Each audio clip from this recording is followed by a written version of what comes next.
ग्वालियर के व्यापारी के बेटे को धमकी देने वाला गिरफ्तार। दिल्ली से क्राइम ब्रांच ने पकड़ा। बिश्नोई गैंग के नाम पर मांगे थे 20 लाख।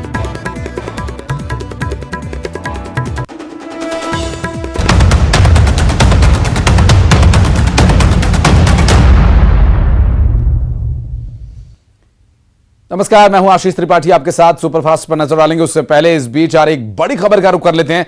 दरअसल रायपुर से बड़ी खबर है। दुर्ग लखनऊ गरीब रथ में शॉर्ट सर्किट के चलते ट्रेन की बोगी में कुछ देर के लिए अफरा तफरी मच गई। दरअसल शॉर्ट सर्किट हादसे के वक्त प्लेटफॉर्म नंबर 6 पर यह ट्रेन खड़ी थी और रेलवे अधिकारी मौके पर पहुंचे हुए हैं और शॉर्ट सर्किट की वजह से जो धुआं उठ रहा है उसमें से उसकी जांच की जा रही है कि आखिर ये क्या कारण शॉर्ट सर्किट का रहा।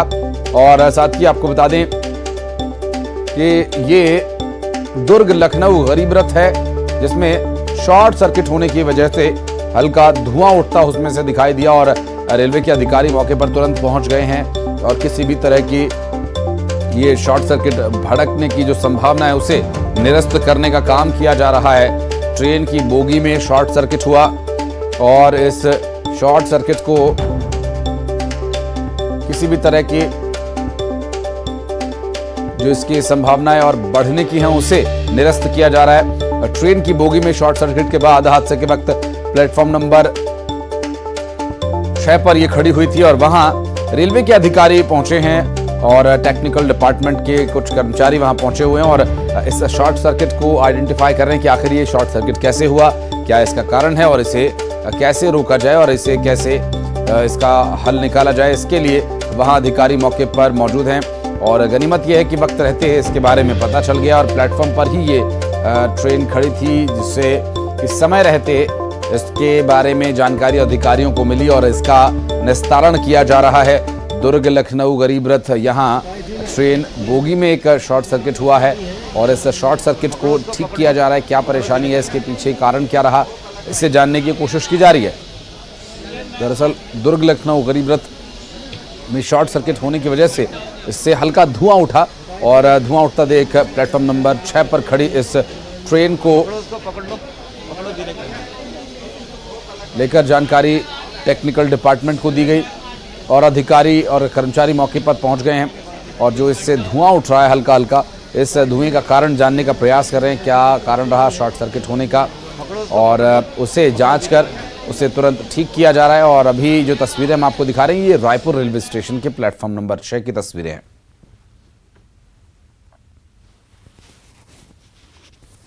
दरअसल आपको बता दें कि ये रायपुर के प्लेटफॉर्म नंबर 6 पर खड़ी ट्रेन और रायपुर रेलवे स्टेशन पर ट्रेन्स को लेकर जो समस्याएं चल रही हैं उस बीच एक और समस्या ये आ गई। हालांकि रायपुर में अब ट्रेन के संचालन को थोड़ा और बेहतर करने की कोशिश की जा रही है, लेकिन इस बीच ये जो स्थिति सामने आई, रेलवे अधिकारी मौके पर जाकर इसे देखने की कोशिश कर रहे हैं कि आखिर क्या समस्या थी, क्यों आखिर इससे धुआं उठ रहा है और इस किसी भी तरह की संभावना को निरस्त किया जा रहा है जिससे ये शॉर्ट सर्किट आगे और बढ़े। और सतना से बड़ी खबर, छत्तीसगढ़ सीएम भूपेश बघेल सतना पहुंचे हैं। नकटी गांव में स्थित काली देवी मंदिर में वे पूजा करेंगे। दरअसल खेरुआ सरकार हनुमान मंदिर में भी वे जाएंगे दर्शन के लिए और सिंहपुर में स्थित छोटे माजरा में चादर चढ़ाएंगे। छोटे मजार माफ कीजिएगा, चादर चढ़ाने के लिए जाएंगे मुख्यमंत्री भूपेश बघेल। धार्मिक यात्रा पर छत्तीसगढ़ के सीएम भूपेश बघेल आए हुए हैं। हर साल सतना आकर वे पूजा अर्चना करते हैं और नकटी गांव में पूजा करने के लिए पहुंचे सीएम भूपेश बघेल। तस्वीरें उस वक्त की हम आपको दिखा रहे हैं जहां सतना पहुंचे मुख्यमंत्री भूपेश बघेल और साथ ही साथ वे छोटी मजार पर भी जाएंगे चादर चढ़ाने के लिए। सिंहपुर स्थित छोटे मजार जाकर चादर चढ़ाने का उनका कार्यक्रम है आगे। धार्मिक यात्रा पर छत्तीसगढ़ के मुख्यमंत्री भूपेश बघेल सतना इस वक्त पहुंचे हुए हैं और यहां मुख्यमंत्री भूपेश बघेल वहां के पुजारियों से मिलते हुए, स्थानीय लोगों से मिलते हुए, छत्तीसगढ़ के मुख्यमंत्री भूपेश बघेल यहां पूजा अर्चना करने के लिए आए हुए हैं। दरअसल आज यहां काली देवी मंदिर में वे पूजा करने के लिए आए हुए हैं और खेरुआ सरकार हनुमान मंदिर में भी मुख्यमंत्री भूपेश बघेल दर्शन करने के लिए जाएंगे, हनुमान जी का आशीर्वाद लेंगे और सिंहपुर स्थित छोटे मजार में चादर चढ़ाने के लिए जाएंगे। धार्मिक यात्रा पर छत्तीसगढ़ के मुख्यमंत्री भूपेश बघेल सतना में इस वक्त मौजूद हैं और आगे का क्या शेड्यूल इनका रहने वाला है इसके बारे में भी और डिटेल्स हम आप तक पहुंचाएंगे। फिलहाल आपको बता दें मुख्यमंत्री भूपेश बघेल नकटी गांव स्थित काली देवी मंदिर में पूजा अर्चना करने के लिए आए हुए हैं और इसके बाद खेरुआ सरकार हनुमान मंदिर भी जाने का उनका कार्यक्रम है और साथ ही सिंहपुर स्थित छोटे मजार में भी वे चादर चढ़ाने के लिए जाएंगे। धार्मिक यात्रा पर छत्तीसगढ़ के मुख्यमंत्री भूपेश बघेल आए हुए हैं और हर साल सतना आकर वे इस तरह से पूजा करते हैं और इनकी आस्था है इस मंदिर में। यहाँ काली देवी के भक्त हैं। और जबलपुर से तस्वीरें सामने आई, जमकर लात घूसे चले। दरअसल निजी कॉलेज के यूथ फेस्टिवल में ये विवाद हो गया। सड़क पर युवाओं के बीच चले लात घूसे। विवाद के पीछे छेड़छाड़ की वजह बताई जा रही है। सोशल मीडिया पर इसका वीडियो भी वायरल हो रहा है। 3 दिवसीय यूथ फेस्टिवल में हजारों युवा जुटे हुए थे और इस बीच छेड़छाड़ के आरोप में मारपीट हो गई और यह विवाद बढ़ता चला गया। काफी संख्या में वहां लोग इकट्ठा हो गए और मारपीट होने लगी 2 गुटों के बीच। और ये मारपीट दरअसल बताया जा रहा है कि वहां पर अभद्रता किए जाने के विरोध में ये की गई थी मारपीट और नाराजगी छेड़छाड़ को लेकर थी और विवाद के पीछे छेड़छाड़ वजह बताई जा रही है।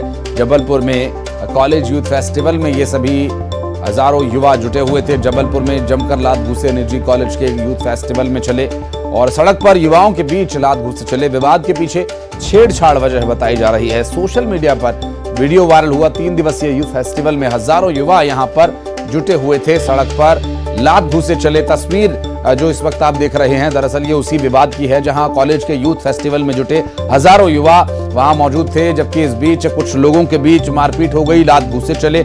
आरोप है कि किसी युवती के साथ छेड़छाड़ वहां पर की गई थी जिसके विरोध में यहां पर विवाद हुआ और विवाद के बाद बवाल हुआ। बवाल के बाद लात घूसे चले जमकर जबलपुर में, जहां निजी कॉलेज के यूथ फेस्टिवल का ये नजारा है। यूथ फेस्टिवल अलग चल रहा है, ये फेस्टिवल अलग मनाया जा रहा है यहाँ। और दूसरा कि ये विषय जो है वो काफी देर तक वहां पर गर्मा गर्मी रही, मारपीट हुई, लेकिन पुलिस नहीं आई यहाँ पर। बाद में पुलिस का क्या इसमें भूमिका रही इस पर भी और डिटेल्स आप तक पहुंचाएंगे। सड़क पर ही ये सब कुछ चल रहा था।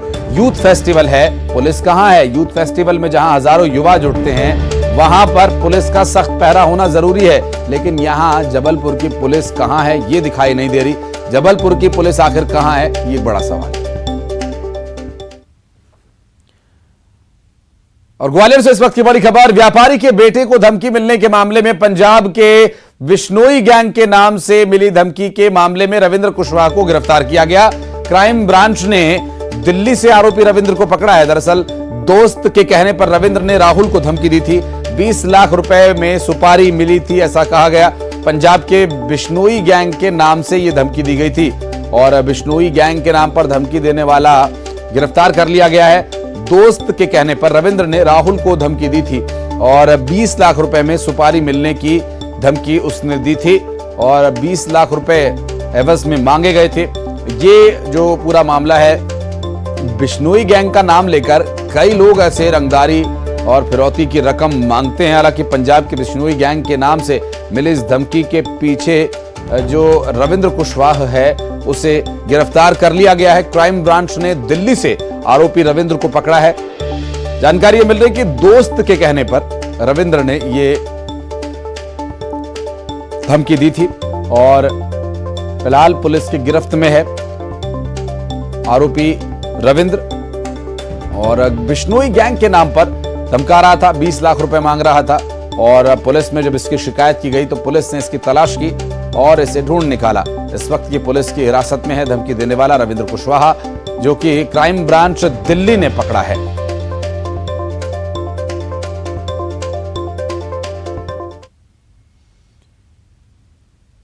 और गरियाबंद के राजिम में पोखरा सड़क निर्माण में लापरवाही को लेकर पिताईबंद के ग्रामीणों ने चक्का जाम कर प्रदर्शन किया।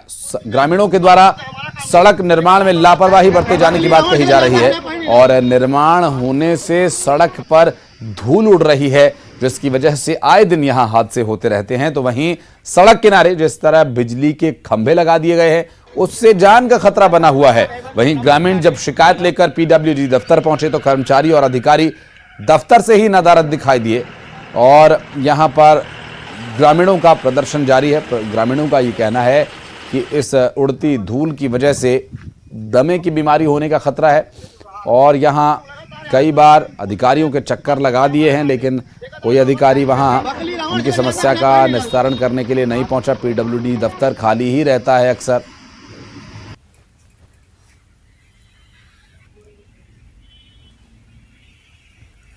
देखिए, राजिम से पोखरा जो सड़क निर्माण हो रहा है, इसमें ठेकेदार की लापरवाही बताते हुए पितई बंद के ग्रामीण चक्का जाम कर दिया है।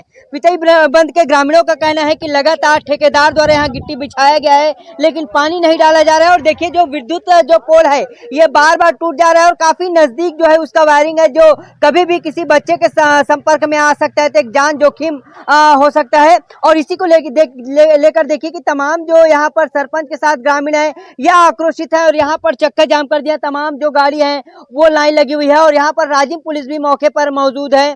और ग्रामीणों का एक ही मांग है कि इस काम में तेजी लाया जाए और जो लापरवाही बरती जा रही है उस ठेकेदार पर भी कार्रवाई की जाए और जो कछुए की गति से जो काम हो रहा है उसमें तेजी लाने की भी बात कहते हुए तमाम जो ग्रामीण है यहाँ पर चक्का जाम घंटों से कर दिए हुए हैं। प्रशासन भी यहाँ पर पहुंच चुका, लेकिन जिम्मेदार जो ठेकेदार हैं वो यहाँ नहीं आए, जिससे ग्रामीणों में काफी आक्रोश है। और लगातार जो तार है टूट जाने से यहाँ पर जान माल का खतरा जो है ग्रामीण बताते हुए चक्का जाम कर दिए हैं। न्यूज़ 18 के लिए गरियाबंद से शेख इमरान। और गोवा जाने वालों के लिए खुशखबरी है कि अब आपको सीधा गोवा के लिए फ्लाइट मिल जाएगी। जहां फ्लाइट सेवा की शुरुआत हो गई है। लंबे समय से इसकी मांग की जा रही थी। पहले दिन हाउसफुल फ्लाइट दिखाई दी। 200 सीटर यानी 200 की कैपेसिटी वाले इस फ्लाइट को भोपाल से सीधा गोवा रवाना किया गया। आपको बता दें कि ये वाटर कैनन सैल्यूट दिया गया फ्लाइट को और वाटर कैनन से वेलकम किया गया वहां से आई इस फ्लाइट को। और गोवा जाने के लिए फ्लाइट रेडी है। अगर आप गोवा का ट्रिप प्लान कर रहे हैं तो आपको ट्रेन की लंबी जर्नी करने की जरूरत नहीं है। आप सीधा फ्लाइट पकड़िए और सीधा गोवा पहुंच जाइए। ये तस्वीरें हम आपको दिखा रहे हैं भोपाल एयरपोर्ट से, जहां पर फ्लाइट को वाटर कैनन सैल्यूट दिया गया और यहां वाटर कैनन से उसका वेलकम किया गया। ये अपनी तरह का एविएशन इंडस्ट्री का एक रिवाज है, जहां फाइटर प्लेन्स को वाटर कैनन सैल्यूट दिया जाता है तो वहां ऐसे पैसेंजर प्लेन्स को वेलकम दिया जाता है। जितेंद्र हमारे सहयोगी इस वक्त हमारे साथ मौजूद हैं। जितेंद्र, तो गोवा की ट्रिप प्लान कर रहे यात्रियों के लिए ये एक अच्छा ऑफर हो सकता है? बिल्कुल आशीष, अगर बात करें तो ये समर वेकेशन में जो लोग गोवा जाना चाहते हैं, घूमना चाहते हैं, उनके लिए बड़ा तोहफा है। क्योंकि एक भोपाल से इसके अलावा आसपास के एमपी के लोग बड़ी संख्या में गोवा जाते हैं गर्मी की छुट्टियों में, इसके अलावा हमेशा भी। मगर अब उनको सीधे गोवा से गोवा जाने के लिए फ्लाइट मिल सकेगी। भोपाल एयरपोर्ट से फ्लाइट रवाना हुई है, मगर इस फ्लाइट को पहले वाटर कैनन सैल्यूट दिया गया, जिसमें सभी यात्रियों को एक सुखद अनुभव मिला। वहां पर उन्हें एयरपोर्ट पर फ्लावर दिए गए और एक बड़ा स्वागत किया गया। कह सकते हैं भोपाल से गोवा जाना बहुत आसान हो चुका है आशीष। बिल्कुल जितेंद्र, और ये फ्लाइट की कैपेसिटी 200 बताई जा रही है और पहली फ्लाइट में सभी सीट्स फुल थी। ये भी एक एक्साइटमेंट का लेवल दिखाता है। बिल्कुल, क्योंकि काफी लंबे समय से लोग दूसरे साधनों से गोवा जाने की व्यवस्था कर रहे थे। जब उन्हें पता चला कि एक बड़ी सौगात उन्हें मिलने वाली तो उन्होंने सारे टिकट्स बुक कर दिए। पहले दिन ही पूरी जो फ्लाइट है हाउसफुल हो गई है और उम्मीद जताई जा रही है कि आने वाले समय में भी गोवा के लिए ये फ्लाइट हमेशा हाउसफुल रहेगी आशीष। बिल्कुल, और ये हमेशा चलेगी जितेंद्र, या फिर ये समर वेकेशन के लिए कोई स्पेशल फ्लाइट शुरू की गई है? नहीं, बिल्कुल, ये इस फ्लाइट की सुविधा हमेशा मिलेगी। एमपी के आसपास और या जो लोग भोपाल आते हैं उन्हें सीधे गोवा जाने के लिए अब ये फ्लाइट का सहारा मिल पाएगा। कह सकते हैं पहले इसके अलावा ट्रेन या दूसरे माध्यम से उन्हें जाना पड़ता था या फिर दिल्ली से जाना पड़ता था, अब वो सीधे भोपाल से गोवा जा सकते हैं। जितेंद्र, भोपाल टू गोवा, गोवा टू भोपाल, ये डेली सर्विस है? बिल्कुल, अगर बात करें तो अभी शुरुआती दौर में ये डेली सर्विस रहेगी। इसके बाद और कंपनी इसमें फ्लाइट का इजाफा भी कर सकती है। यात्रियों की संख्या बढ़ते हुए फ्लाइट में और इजाफा भी किया जा सकता है। ठीक है जितेंद्र, बहुत शुक्रिया आपका। तो गोवा की अगर आप ट्रिप प्लान कर रहे हैं तो ये आपके लिए एक अच्छा मौका है। बढ़ते आगे, और आज से 2000 के नोट एक्सचेंज करने का काम बैंक्स में शुरू हो गया है। उज्जैन के बैंक्स में इक्का दुक्का लोग पहुंच रहे हैं। हालांकि नोट को एक्सचेंज करा भी रहे हैं लोग, और लोगों की माने तो सरकार ने पर्याप्त समय दिया हुआ है और कोई हड़बड़ी की आवश्यकता नहीं है। 2000 के नोट बदलने या फिर खाते में जमा कराने में कोई परेशानी नहीं होगी, क्योंकि 2000 के नोट यूं भी बहुत कम लोगों के पास हैं और ऐसा नहीं है। और बैंक्स में इसे बदलने के लिए कोई बहुत सख्त नियम नहीं है, बिल्कुल आसान नियम है। आप जाइए बैंक में, सीधा नोट दे दीजिए और उसे अपने खाते में जमा करा लीजिए। वहीं बैंक ने नोट बदलने के लिए आ रहे लोगों के लिए चाय पानी की व्यवस्था भी की हुई है। गर्मी का मौसम है, अगर आप बैंक पहुंचे हैं, प्यासे हैं, तो बैंक में पीने के पानी की व्यवस्था है। ठंडा पानी पीजिए, आराम कीजिए, नोट जमा कराइए और अपने घर जाइए।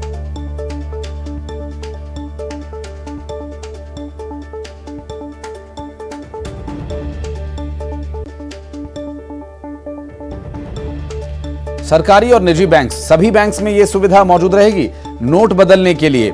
और जिनके पास नोट ज्यादा हैं उनके लिए आरबीआई की तरफ से कुछ लिमिट्स तय की गई हैं। 20,000 रुपए आप एक बार में बदल सकते हैं। लेकिन हाँ, ये अभी तक क्लैरिफाई नहीं हुआ है कि ये 20,000 ऑल वन टाइम ऑल रहेगा या 20,000 आपको एक दिन 24 घंटे के अंदर या फिर एक हफ्ते के अंदर। ये अभी तक स्पष्ट नहीं हो पाए। कुछ नियम हैं जिन्हें आप बैंक जाके कंफर्म कर सकते हैं।